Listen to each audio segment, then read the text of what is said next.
కిమ్మావ చనిపోతే ప్రపంచం కూడా అంతమైపోద్ది. ఎందుకో చెప్పనా? ఇప్పుడు నార్త్ కొరియా తన రాజ్యాంగంలో చేసిన ఒక భయంకరమైన మార్పే దానికి కారణం. నార్త్ కొరియా తన కాన్స్టిట్యూషన్‌ని మార్చేసింది. ఈ కిమ్మావని ఏ దేశమైనా టార్గెట్ చేసి చంపేస్తే వెంటనే ఆటోమేటిక్‌గా న్యూక్లియర్ బాంబ్స్ పేలిపోవాలని కొత్త చట్టం తీసుకొచ్చారు.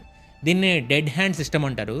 రీసెంట్‌గా మీకు తెలిసిందేగా ఇరాన్ సుప్రీం లీడర్ ఖమేనీని అమెరికా, ఇజ్రాయెల్ కలిసి చంపేశాక కిమ్‌కి బాగా భయం పట్టుకుంది. ఇరాన్ లీడర్‌ని అంత ఈజీగా లేపేయడం చూసి నార్త్ కొరియా అలర్ట్ అయింది. రష్యా దగ్గర పాత పెరిమీటర్ సిస్టమ్ లాగా ఇది కూడా పనిచేస్తది.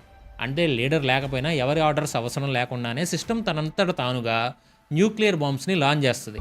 కిమ్ ఎప్పుడూ పెద్ద సెక్యూరిటీ మధ్య ఉంటాడు. బుల్లెట్ ప్రూఫ్ ట్రైన్స్లోనే వెళ్తాడు. ఇప్పుడు ఈ కొత్త చట్టం ద్వారా తనపై అటాక్ చేస్తే అది ఆత్మహత్యతో సమానం అని చెప్పి ప్రపంచానికి వార్నింగ్ ఇచ్చాడు. దీంతో పాటే సౌత్ కొరియా బార్డర్ దగ్గర కూడా ఒక కొత్త రకం 155mm ట్యాంకర్స్ ఏవో పెడుతున్నాడు. అవేంటంటే సెల్ఫ్ ప్రొపెల్డ్ గన్ హోవిట్జర్.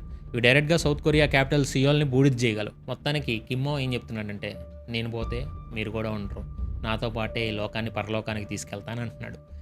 ఇది కేవలం భయపెట్టడానికా, నిజంగానే అంత ప్లాన్ ఉందా అనేది ఫ్యూచర్లో క్లియర్గా మనకి కూడా అర్థమైంది. Intelligent minds, please do like and subscribe.